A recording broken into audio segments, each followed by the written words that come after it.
ہم وہ نہیں کر سکے۔ میں یہاں چند بزرگوں کی بات بتا دوں، اللہ والے کیا دنیا میں انہوں نے کچھ حاصل نہیں کیا؟ مخدوم علی شاہ مینا رحمۃ اللہ تعالیٰ علیہ، محمد شاہ مینا رحمۃ اللہ علیہ، لکھنؤ کے بڑے بزرگ، ان کی سیرت میں نے پڑھا۔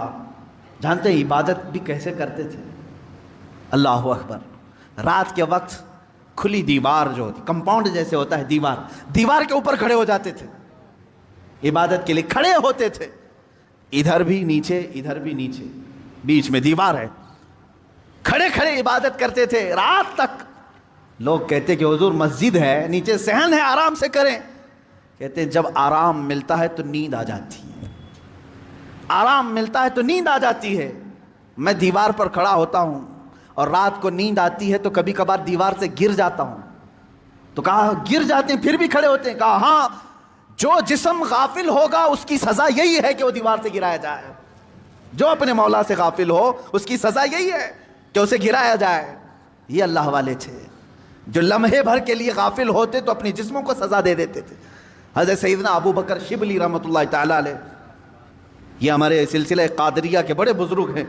بحر شبلی شیر حق دنیا کے کتوں سے بچا، ایک کارک عبد واحد بے ریا کے واسطے۔ ہم شجرہ میں پڑھتے ہیں ان کا نام، حضرت ابو بکر شبلی رحمۃ اللہ علیہ، بغداد شریف کے بزرگ ہیں۔ سیدنا امام اعظم ابو حنیفہ رضی اللہ تعالیٰ عنہ کے پڑوس میں دفن ہیں۔ آپ جب رات کو ذکر الہی کے لیے کھڑے ہوتے یا عبادت کے لیے کھڑے ہوتے، ایک مرتبہ ایسا ہوا کہ آپ کو جھپکی آئی، نیند آئی۔ یہاں تو لوگ رات تو چھوڑے جمعہ میں سوتے ہیں، بہت سارے لوگ تو جمعہ میں اپنی نیند کمپلیٹ کر کے آتے ہیں، پتہ ہی نہیں چلا کہ امام کب کھڑا ہوا، اقامت کب ہوئی، خطبہ تو پورا نیند میں چلا گیا۔ واللہ عالم سوتے ہیں یا پھر کشف کرتے ہیں، مراقبہ کرتے ہیں، چوتھی منزل پر پہنچتے ہوں گے۔ عزیزان گرامی، یہ وہ دل سوتا ہے جسے اپنے رب تعالیٰ کی طرف توجہ نہیں ہوتی۔ وہ آیا ہے رسم ادا کرنے کے لیے، وہ آیا ہے لوگوں کے دکھاوے کے لیے۔ دل کی توجہ اور دل کی حضوری ہو تو نیند کہاں کی۔ حضرت ابو بکر شبلی رحمۃ اللہ تعالیٰ علیہ، رات کے وقت جھپکی آ گئی، تھوڑا سا اونگ آئی، کیا کیا جانتے آپ؟ وہ کھڑے ہوئے، پہلی مرتبہ رات میں ایسا ہوا کہ مجھے اونگ آ گئی۔ کیسا ہوا؟ اس کے بعد گئے، سرما لگانے کی سلائی لے کر نمک میں پھیرا اور نمک پورا آنکھوں میں لگایا۔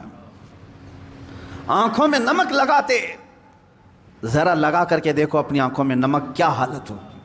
سیدنا ابو بکر شبلی رحمۃ اللہ علیہ کی آنکھوں سے خون رستا تھا، خون رستا تھا، ٹپکتا تھا، اور اسی حالت میں وہ عبادت کرتے تھے۔ لوگوں نے پوچھا کیا یہ اس طرح سے کرنا صحیح ہے آپ کا؟ اپنی آنکھوں کو آپ نے نمک میں ڈال دیا۔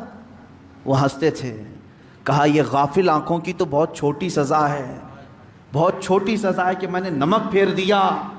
اگر اسی طرح زندگی بھر غافل رہی تو اس میں تو آگ کی سلائیاں پھیری جائیں گی، آگ کی سلائیاں پھیری جائیں گی، میں تو نمک پھیر رہا ہوں۔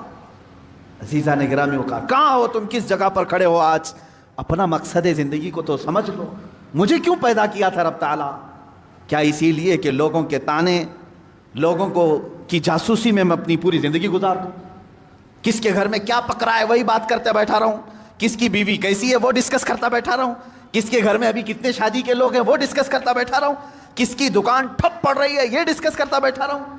تمہاری زندگی اسی لیے ہے، پوری دنیا بھر کے گلے تانے اور شکوے، غیبت، چغلیاں اس کے لیے ہے۔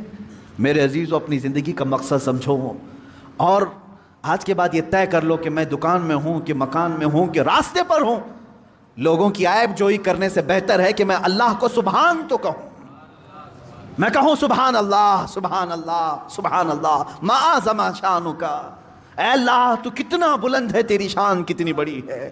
لیکن اس کی تعریف میں جتنے جملے نکلے وہ تمہاری نیکیوں کے پلے کو اتنا بھر دیتے ہیں کہ قیامت کے دن تم فخر کے ساتھ اٹھائے جاؤ۔ اپنے ان اوقات کو فضولیات میں نہ برباد کرو، فضولیات میں نہیں۔ اب آخری بات میں یہ عرض کر دوں، سیدنا عمر فاروق رضی اللہ تعالیٰ عنہ کی ایک وصیت مجھے یاد آتی ہے، دنیا میں ہم جو کچھ بھی کر لیں یہ یہیں رہ جائے، جتنا بھی ہو۔ آپ نے 2 وصیتیں کی تھی اپنے انتقال سے پہلے، کہا میری قبر چھوٹی بنانا، بس بہت زیادہ لمبی چوڑی نہیں، چھوٹی سی، اتنی کہ ایک کروٹ بھی نہ ہو، چھوٹی قبر بنا کر کے مجھے دفن کرنا۔ دوسری وصیت، مجھے سادہ سا کفن کپڑا دینا، عام لباس میں مجھے دفن کر دینا، کفن دینا۔ جبکہ حدیث پاک میں ہے، حضور صلی اللہ علیہ وسلم نے فرمایا کفنوا موتاکم باحسن اثوابکم، اپنی میتوں کو اچھے سے اچھا کفن دو، جتنا وہ عید بقرعید میں قیمت کا کپڑا پہنتے تھے اتنی قیمت کا کپڑا انہیں کفن میں دو۔ یہ مسئلہ ہے۔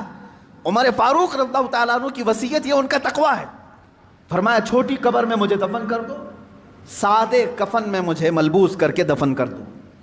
پوچھا گیا لوگوں نے آپ سے کہ ایسا آپ کیوں فرما رہے ہیں؟